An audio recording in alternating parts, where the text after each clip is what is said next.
processing of vegetables for self-employment and increasing profit. That is very contemporary topic. Dr. Sharma is currently working as scientist in Indian Council of Agricultural Research, Indian Institute of Vegetable Sciences, Vegetable Research, Varanasi, Uttar Pradesh, India. She completed her BSc Agriculture degree from Institute of Agricultural Sciences, Banaras Hindu University, Varanasi. She completed both of her MSc and PhD degrees from Indian Agricultural Research Institute, New Delhi, India, specializing in post-harvest technology of horticultural crops. She has been recipient of ICR Junior Research Fellowship and Inspire Fellowship by Department of Science and Technology, Government of India. She has also qualified ICR Senior Research Fellowship, acquiring first rank in horticulture discipline and got second All India rank in ICR Agricultural Research Scientist Examination. Now, her research work has been published in various international and national journals, and she has been the author and co-author of more than 33 peer-reviewed research articles and 10 books chapters. She is also an active reviewer of several national and international research journals. She has worked on maintaining the fruit quality and enhancing marketability of fruits and vegetables. So, with this introduction, I invite Dr. Sharma to please continue with the deliberation. Please. Thank you for your kind introduction, sir, and good afternoon to all. Today I shall be talking on the topic of processing of vegetables for self-employment and increasing profit. As sir introduced, this is a very contemporary topic because not only vegetables are important for nutritional aspect, because we consume vegetables 3 times a day, it might not be true for fruits. In the case of fruits, we might not consume it 3 times a day and every day, and all the strata in the society might not be consuming fruits, but vegetables, more or less, everybody is consuming.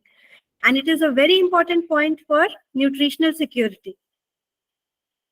So the vegetables, with the production we have, and with the processing levels we have, a lot of it is getting wasted. So here we will be talking about how we can process it for not only getting self-employed and also to increase profit and reduce post-harvest losses.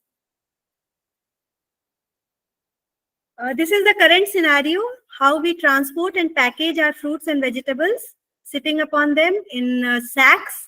And this is the condition. And while it should be transported in appropriate boxes with appropriate ventilation holes and designed and transported in reefer vans with the temperature which is suitable for the commodity.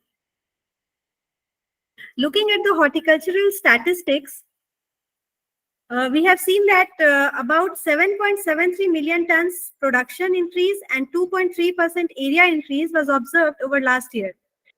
And this is about 342.33 million tons.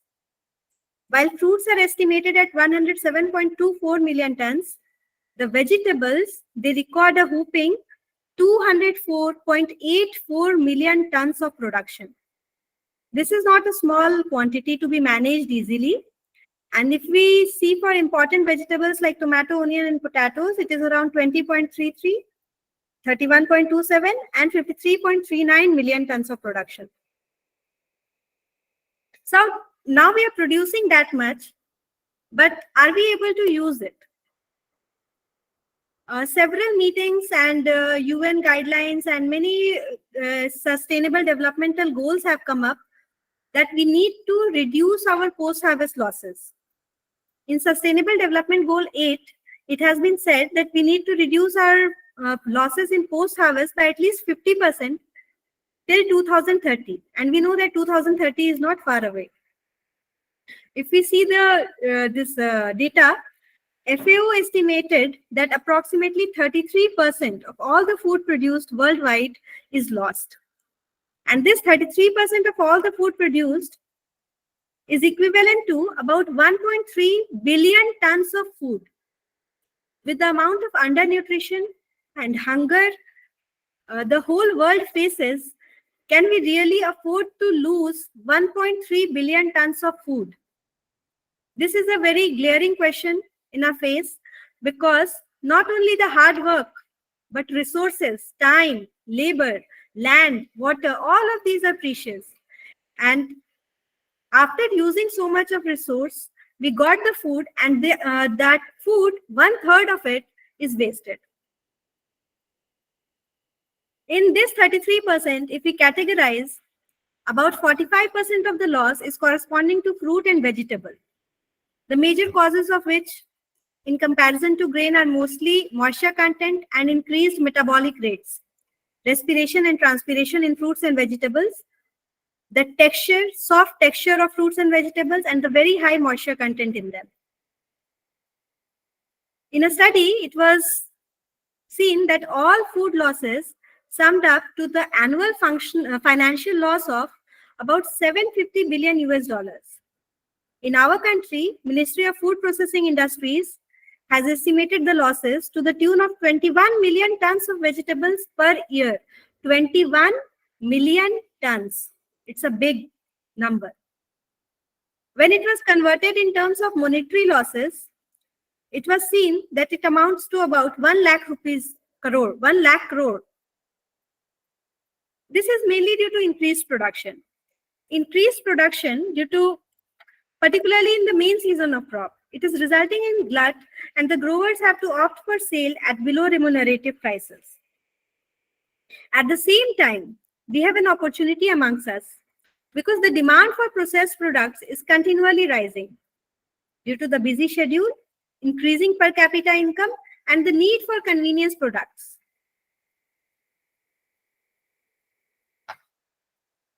We can see here that fruits and vegetables, even after detachment from plant, they are living commodities and they are highly perishable. We can see from the figure, the caricature drawn, that the fruit and vegetable or flowers, for that case, if they are alive, they lose moisture. That is why when a shipment starts with 1000 kg, and if the temperature during the transportation is very high, it might reach up to the destination at 950 kg. It is breathing, it can get sick, which is rotting, it can even die, not fit for consumption, and it releases heat, because of which we need pre-cooling.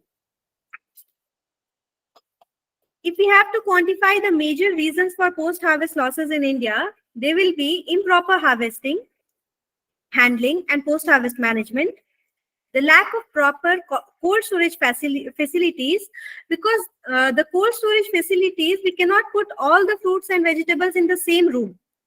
All of them have different ethylene generation rates. All of them have different optimum temperatures for storage, and therefore we need to store them in groups which are compatible with each other. Lack of proper packaging, fragmented supply chain, lack of access to big market, and inadequate processing facilities are other important reasons. Because of these reasons, the value addition in our country is only about 2.2% in comparison to other developed countries where it ranges from 20 to 65, even 70%. This is an old statistic from CIFET, a survey conducted by CIFET Ludhiana, and they showed that post-harvest loss of vegetables in India at different levels, at harvest level, collection, sorting and grading. So it might give an indication that how we are losing produce at every point, every supply point, during packaging, during transportation, then at farm, cold storage, and final total loss. So in cabbage and cauliflower, they have estimated it to be around 7%, while in peas and mushroom, 10 to 12.5%. Onion, potato, and tomato range between 7.5 to 12.4%. This is a conservative estimate and around 9 years old data, but still it is giving an indication that at any cost, we are at least losing around 7 to 14% of the produce. This is the infrastructure and the gap in terms of integrated pack houses, reefer transport, cold storages, and ripening chambers. What we have and what we should have. Now coming to the main topic, how we can improve this. If we talk about value addition, it is being talked about at every stage, at every level, be it small levels or higher ups. Value addition. Value addition is nothing but the process, whatever you are doing to it, maybe just a packaging, by which high price can be realized for same volume of primary product by means of either processing it, packaging it, upgrading the quality, or any such method. It can be increased by special production technologies like organic cultivation or even GI branded products to gain higher consumer appeal and a premium price. If we see the characteristics which affect post-harvest storage and quality, we will find that the genotype selection, the variety which we are using, not only for post-harvest storage and quality, but also for processing. All the varieties of a crop are not suitable for processing. This is mostly because of the intrinsic nature of that variety. For example, if it is having a very thin skin, during transportation only, it will be getting damaged. Next, if it is having very low TSS, you will have to cook it for a longer period of time. Cooking for a longer period of time will not only result in degradation in nutritional quality, but also deterioration in the color of the produce. Moreover, you will have to add more additives into that. Example, sugar. Then again, the way we cultivate it, the pre-harvest factors, nutritional factors, fertilizer we give, the ratio of fertilizers we give, how we irrigate, at what frequency, and are we irrigating just before harvesting? Environmental factors, disease load in the field.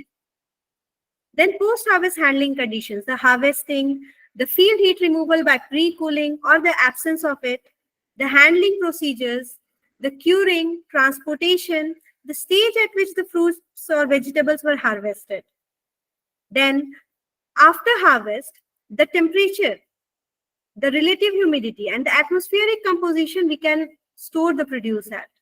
All these factors affect the final post-harvest storability of the produce. We can see that apple is the most commercial example of CA storage, controlled atmosphere storage. Just 1 point, storage conditions. We have managed to optimize the atmospheric composition, the temperature, and the RH during storage of apple, and we are able to utilize apple throughout the year. So this is the importance of one factor. Similarly, if we can select a good genotype for processing in tomato or any processed product for that matter, if we can select the optimum variety, suitable variety for that one, it is going to help us. Coming to how post-harvest losses can be lowered, the questions are in the previous slide can give us the answers also. If improper handling was the reason for more post-harvest losses, if we handle it properly, if we harvest it properly, if after harvest fruits or vegetables are kept in without injury, without impact injury, without compression injury, then we can extend its shelf life. If the produce is pre-cooled, if it is packaged properly, if it has to be minimally processed, the temperature at which it is stored, if it is to be processed, the difference between the harvesting time and the processing time. If it has to be steeping preservation, if it has to be done, fermentation, coatings, low-cost drying methods, convenience processed vegetables, novel vegetable processed products, traditional value-added products. Whatever we are going to do to reduce the post-harvest losses, every step has to be very optimized. For example, sorting might seem like a small operation. But if for preparation of tomato sauce, proper sorting is not done, and even green tomatoes go in with red tomatoes, it might lead to uneven coloring and even browning of the final sauce that we are getting out of it at the end product. And then the end product will be not liked by the consumers and you will not get any money out of it. So proper sorting, not only that one, diseased, insect affected, bruised, and defective fruits or vegetables, if we are using them, they are going to spoil our whole produce. Then grading. If we bring uniformity in the lot, we can get more price for it. Pre-cooling.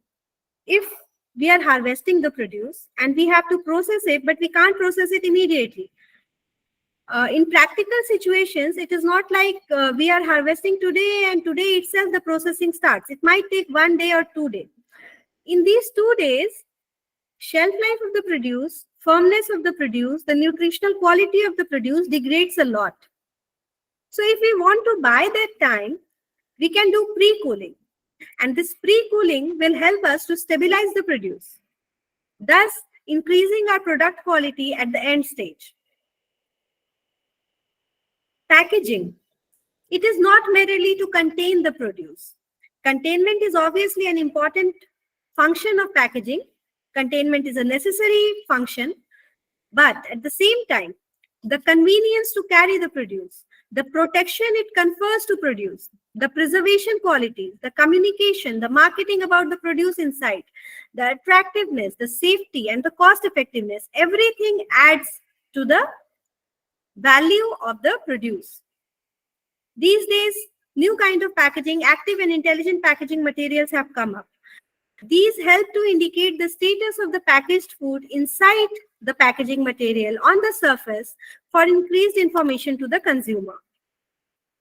These are generally based on some sensors which react with the volatiles present inside, and if it is the produce is not fit for consumption, it will release some volatiles, and those volatiles will react with the sensors to effect a color change on the surface. And this color change will inform the consumer that the packaged food is not suitable for consumption anymore. So these kind of active and intelligent packaging materials have come up. Apart from that, several ethylene scrubbers and other oxygen scavengers and antimicrobial substances like essential oils generators have also been added in different packaging materials for enhancing storage life.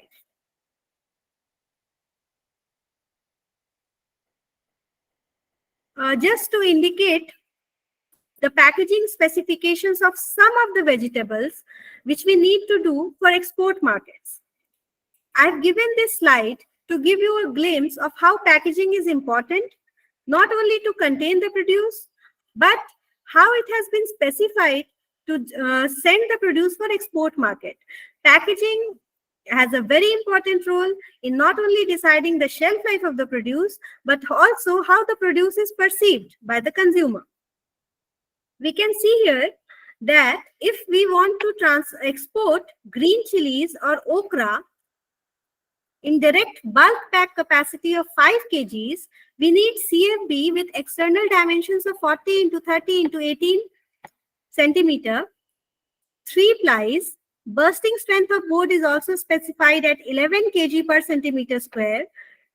And as I mentioned in the second or third slide, that fruits and vegetables or flowers, even after harvest, they are living material. And if they are living material, they will have respiration like us. And for that, they need ventilation. If we are closing the box, anaerobic respiration will start and off flavor will develop and the produce will not be suitable for consumption. So ventilation holes are very, very important. And we can see that ventilation holes, the number as well as the diameter of the holes has been specified at 16 and 2 centimeter. So we can see for how much specified the guidelines are already there, that for green chili and okra, for 5 kg you need this kind of packaging, for 10 kg you need this kind of packaging, for brinjal what you need, for cherry tomato how you can pack, in what capacity. So when we want to go for some kind of export business or value addition, we need to keep all these in mind. That guidelines are there and we need to look for information from wherever it is available.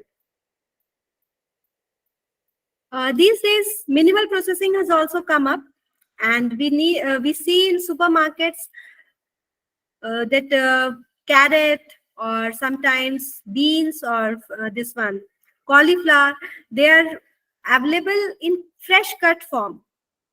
Minimal processing is nothing but it's a fresh like product. It is as a convenience ready to use product for the consumers. In this, the cleaned and pre-cut fresh vegetables are packaged for quick and immediate use by the consumer. Obviously, because the cut surface is increased, the surface area is increased, tissue injury is done, It results in increase in metabolism and ethylene evolution of the produce, and therefore the minimally processed products are very vulnerable to changes in color and flavor of the product. And they have a very small shelf life of generally maximum 1 to 2 or maximum 3 days. That too at supermarket conditions, that is under around 18 to 20 degrees Celsius of storage temperature. Minimally processed product cannot be stored at ambient conditions. Increased water loss and membrane disintegration also increases the risk of pathogenic contamination. Here, hurdle technology is employed. Hurdle technology is nothing but the addition of several small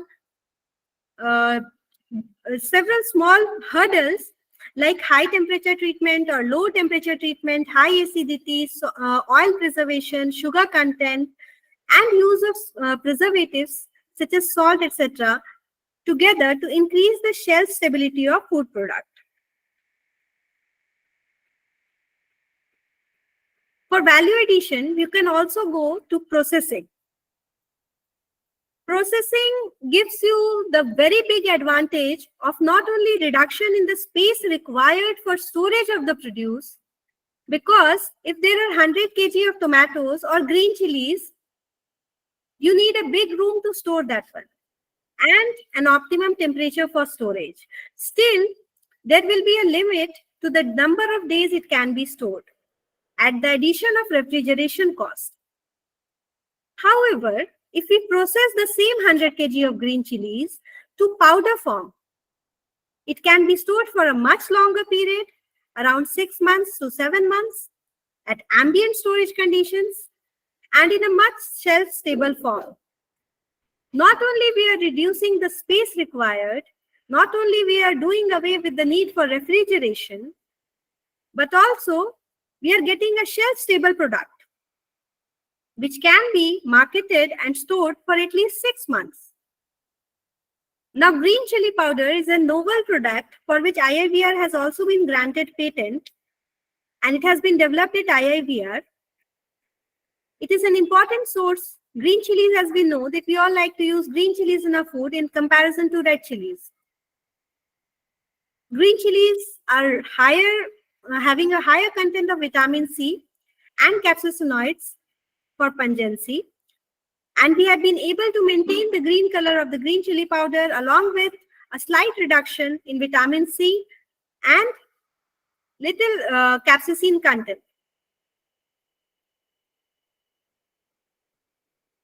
Again, coming to okra, okra is also a very sensitive produce and with a very small shelf life, very small shelf life. Okra tends to brown very quickly and fibrous very quickly, and it cannot be stored for a longer period. Moreover, it is susceptible to chilling injury at low temperature storage. So, storage of okra in fresh form, it's very difficult. Here at IIVR, we have tried to cabinet dry okra and we got good results. In the terms, we have been able to maintain the green color of the okra with an overall acceptability of about 8 for 6 months at room temperature storage.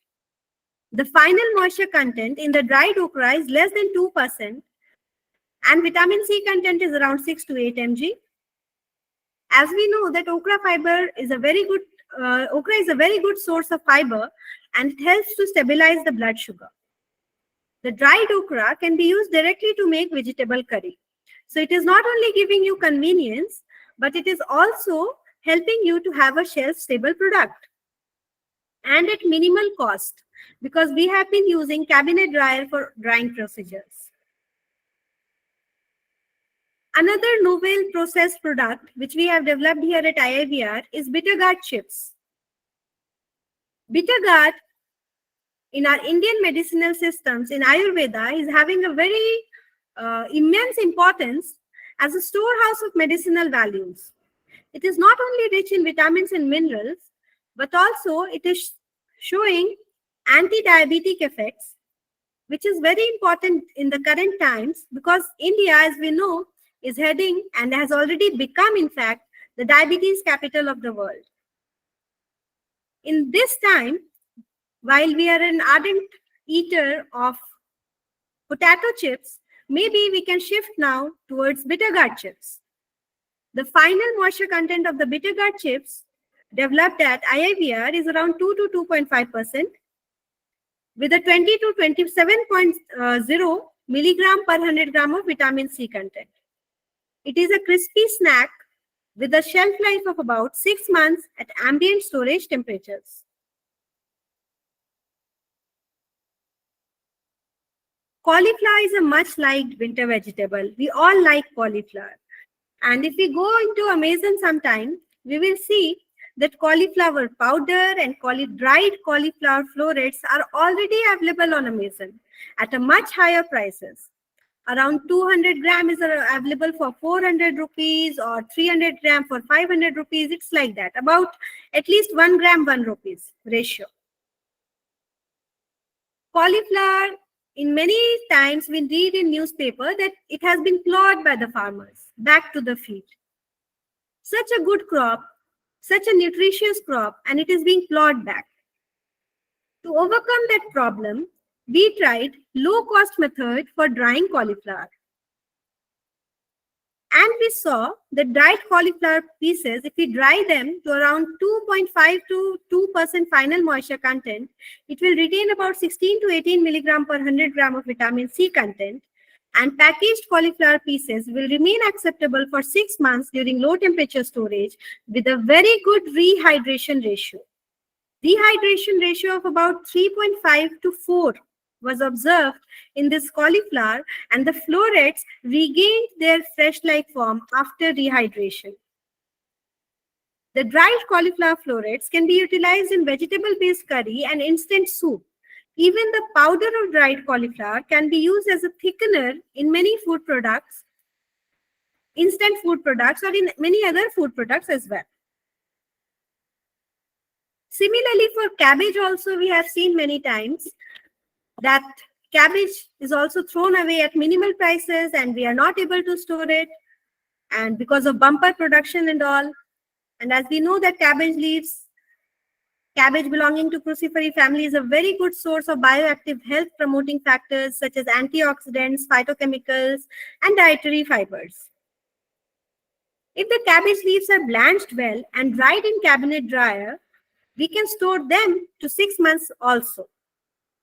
These dried cabbage show about 15.5 to 17.0 milligram of per 100 gram of vitamin C. And ready-to-use cabbage shreds can be used as a convenience product, and it can be added to any produce. It is just, you can take a handful and you can add to any dish. Now, for these products, whatever we discussed in the previous slides, we will need at least a cabinet dryer and a packaging machine and a blanching machine. But if the farmer or if the industrialist, small industrialist, they are not ready to go for anything, we can just do steeping preservation, which is a low-cost method by which we can store the produce for at least 2 to 4 months. And these florets and pointed gourd, these are suitable for pickle and for the preparation of good quality curry. If we see a method for preservation of pointed gourd by steeping, we just need to wash the pointed gourd fruit well, followed by blanching it. What is blanching, if you will ask? Just you have to boil the water, keep it boiling. And when the water is boiling, you have to add the pointed gourd for at least 1 minute and let it cook. After cooking it, you have to shift it immediately to ice cool water. After the produce is cooled well, you sieve it, and then you can store it in a solution with 2.5% sodium chloride, which is salt, 1.0% acetic acid, that is vinegar, and 350 ppm of potassium metabisulfite. And it can be safely stored for around 3 months at 25 to 30 degrees Celsius storage. Now, this method is very low cost because in this you are needing nothing but just some barrels, salt, vinegar, and KMS. KMS is very cheap, as we all know, and it is a food grade preservative. We can use it. And with these 3 small ingredients, You can preserve pointed gourd for at least 3 months at room temperature. Coming to another product, which is kimchi. Kimchi is not our traditional product. Our traditional product is pickles, which we like to have as appetizers with food in India. But kimchi is a fermented traditional food, and since the globe is all coming together and internet has made us close together to know the food and traditional habits of all the corners of the world, we have begun to enjoy kimchi as well. Moreover, it is also giving us an opportunity to export our produce. Kimchi is a fermented traditional fruit which is very popular in South Korea, China, and Japan. It can be manufactured from cabbage, carrots, cucumber, and radish. It is prepared by fermentation and it is a very nutritionally rich produce because it helps in prevention of obesity. It is having fermenting bacteria and it is helpful in prevention of obesity, diabetes, and even gastrointestinal disorders. To see a small glimpse of how to prepare radish kimchi. If we want to prepare radish kimchi, how we can go about it? If we take 1 kg of radish, we need to wash it well and cut it into slices. Add table salt, around 25 grams. Then you have to leave it with occasional mixing for around 3 hours at room temperature. If you add garlic, if you like it, 10 gram, red chili powder, 2.5 gram, honey, 10 ml, and vinegar, 6 ml. And you keep it at room temperature for 24 to 36 hours, followed by addition of preservative KMS at around 750 to 1000 ppm, and store at refrigerated temperature, and you can use it for 3 to 4 months.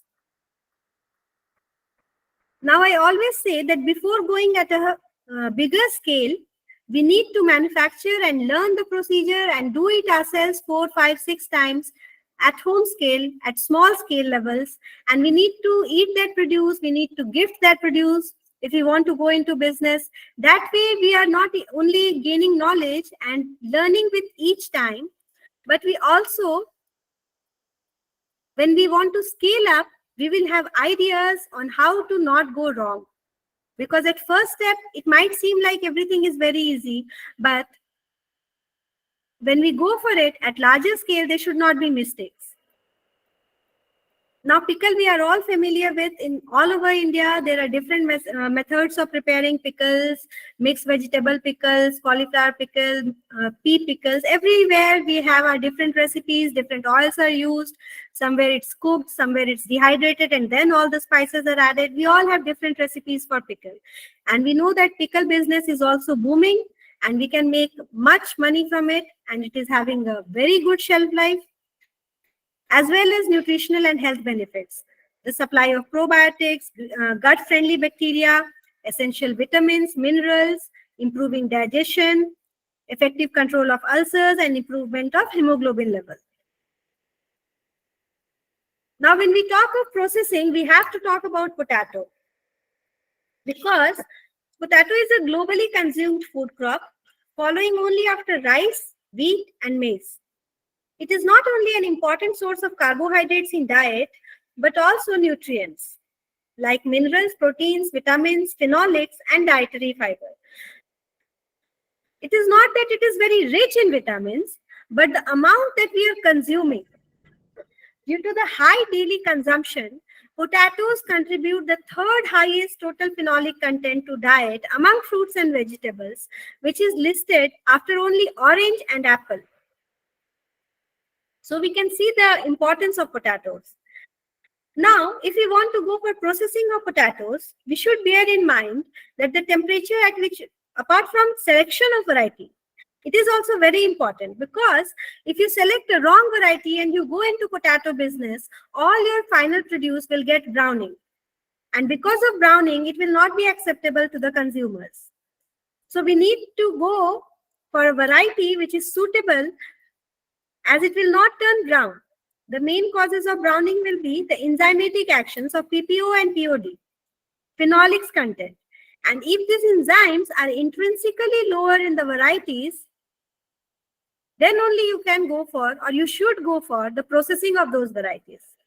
Moreover, you also need to know that at what temperature the potatoes have been stored.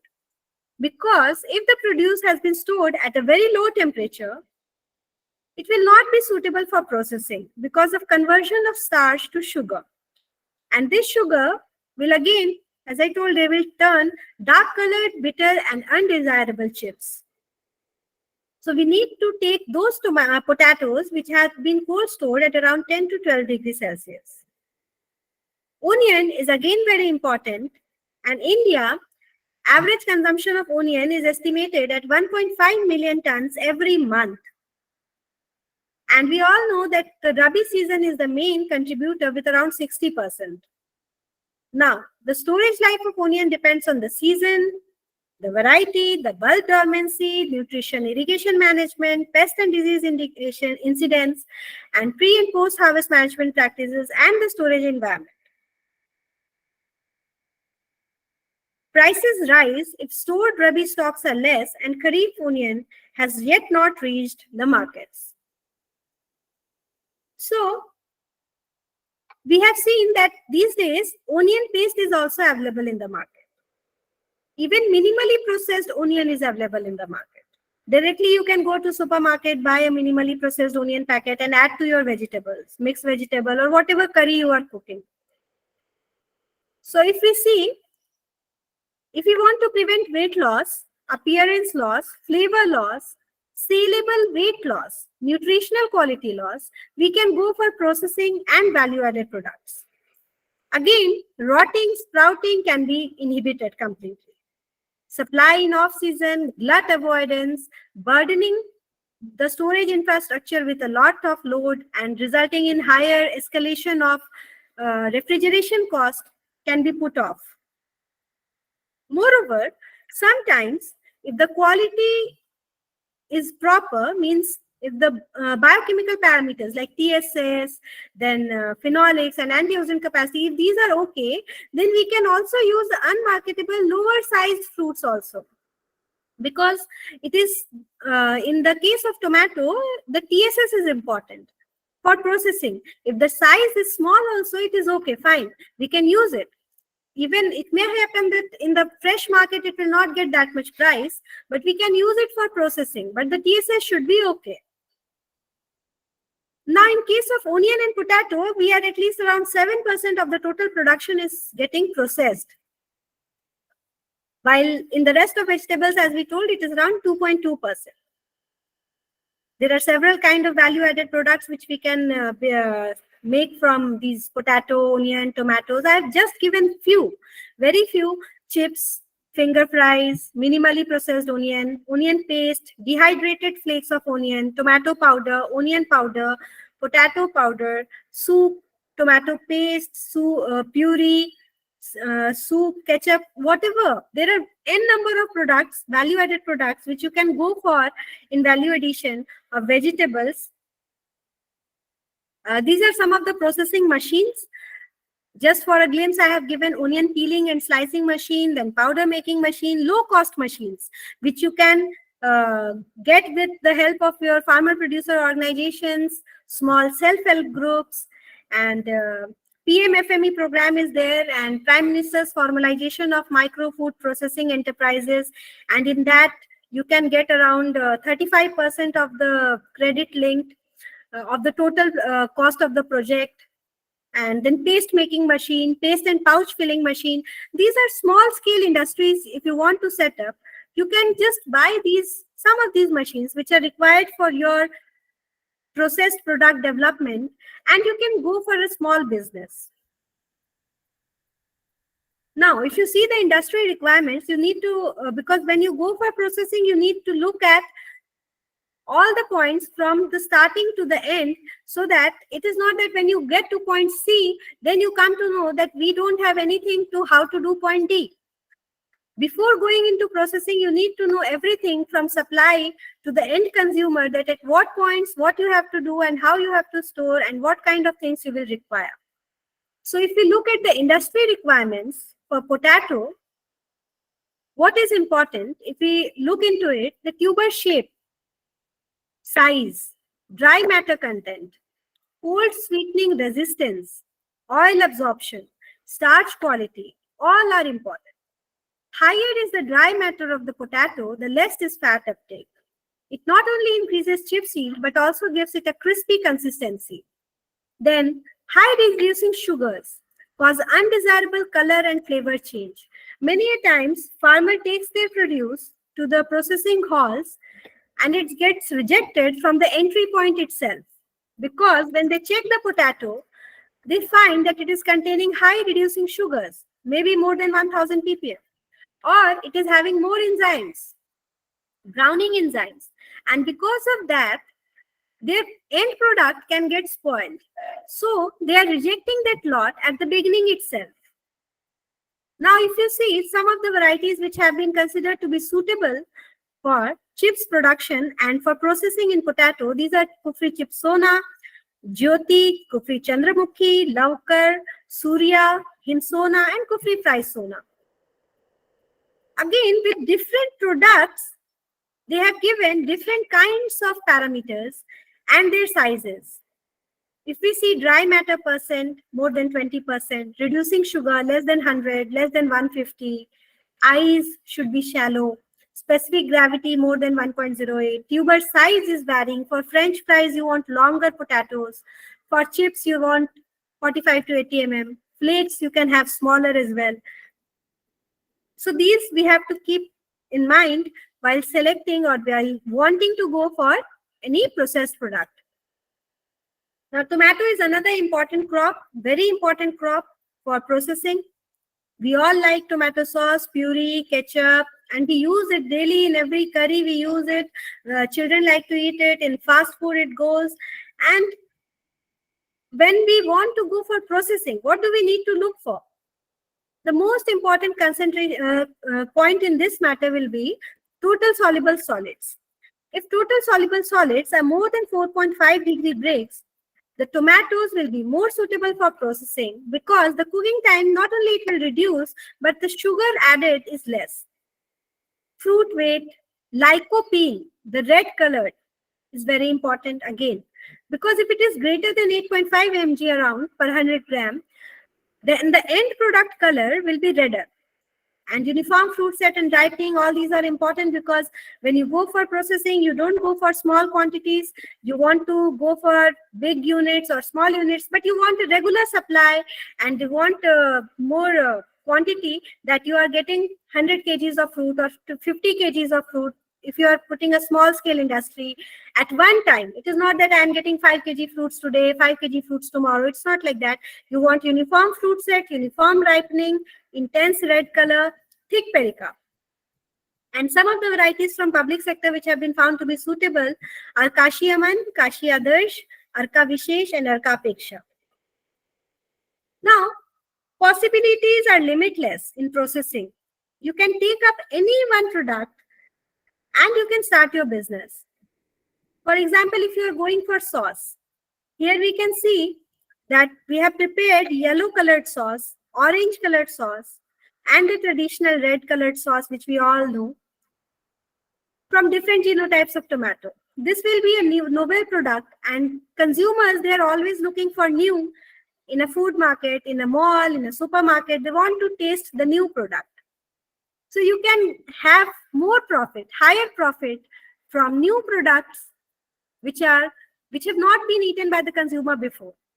Then again, at the same time, if you go for traditional products like peas are strictly a winter vegetable, and off season it is not available till now in fresh form.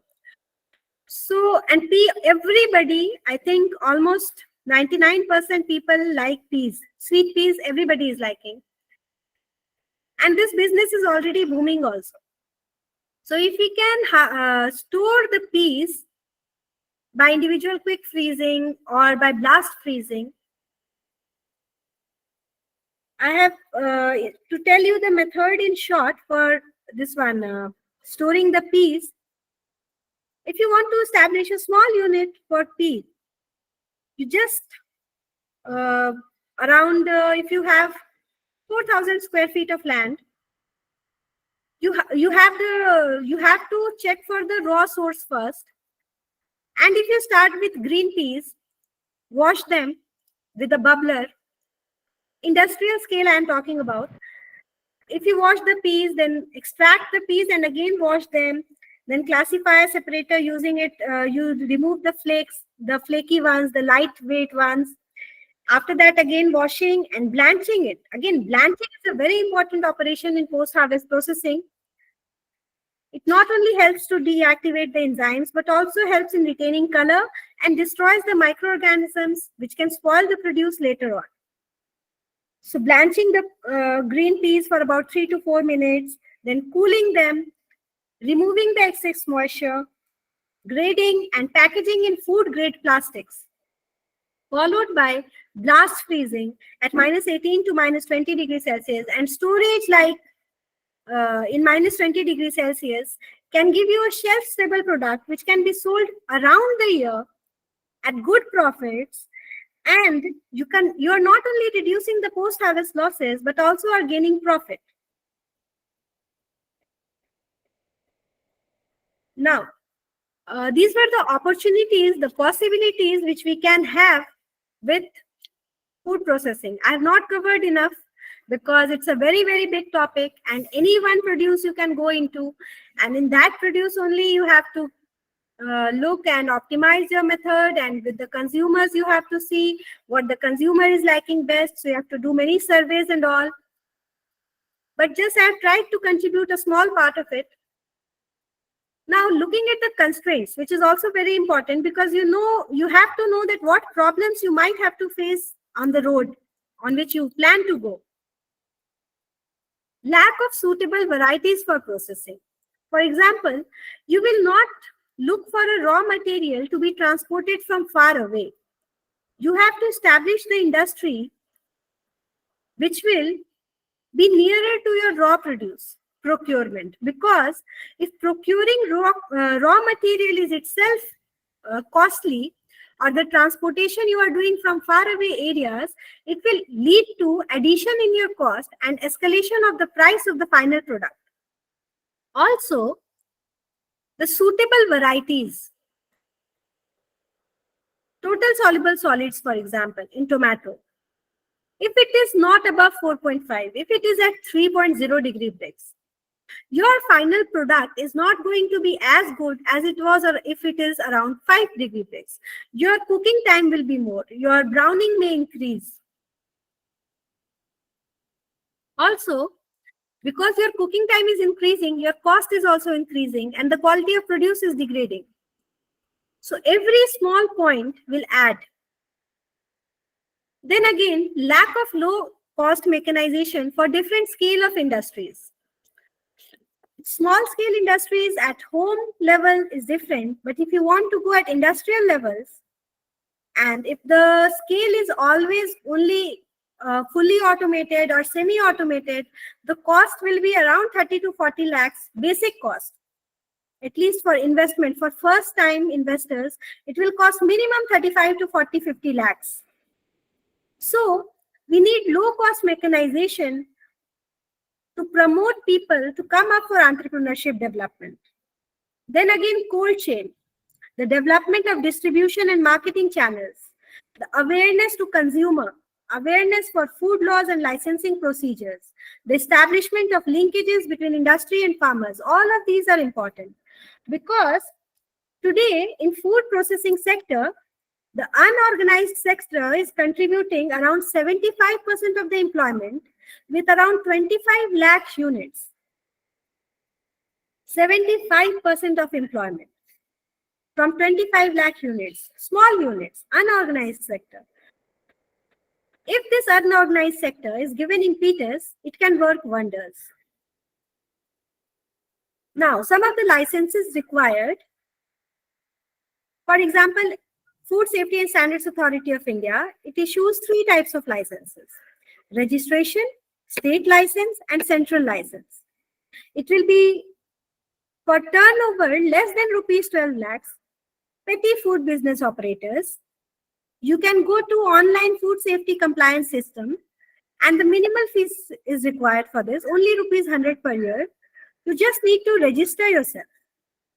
For state license and for central license, the turnover should be around 12 lakh to 20 crore or more than 20 crore.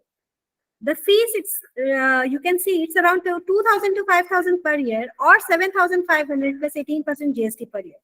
So you have to start with registration if you are a small operator, and you need GST, then you need Udyam, and you need trademark. Trademark is nothing but a symbol for your own produce. Udyam is free of cost and paperless. You have to just go into the ministry site and you have to register yourself. Then GST is also registration online. And because of this PMFME scheme, the entire value chain, you can get 35% of credit linked grant. For example, if 100 is your cost for establishing a food business, you can get around 35% credit from the government because of this scheme. The maximum subsidy in this will be around rupees 10 lakhs. The road ahead offers many more opportunities, nutraceutical industry, because we know that these vegetables, they're a storehouse and a very powerful storehouse of nutritional factors. They're not only showing anti-diabetic, antioxidant, anti-inflammatory, anti-cholesterolomic, anti-hyperlipidemic, and many health beneficial properties. So much so that they are called functional foods. Foods which not only give us nutrition, but also health benefits.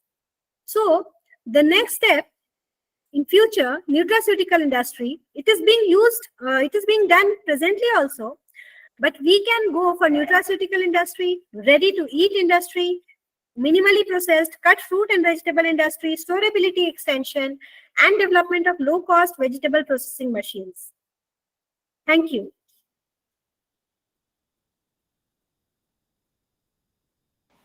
Thank you, Dr. Swati. Congratulations for a marvelous talk. It has been very nice and very informative to our audience. You are well apprised of the government schemes also. So it's almost a complete guidance to self-employment and income enhancement at the end of the farmer or vegetable producer. Now the session is open for discussion. I request Hamida ji to please unmute all the participants so that they can ask the questions. Although questions were invited in the chat box, but none of them came here. I think that is the beauty of this talk. Nobody has any doubts about whatever you explained. Participants, they can ask questions. Yes, yes. So questions are welcome from participants. Please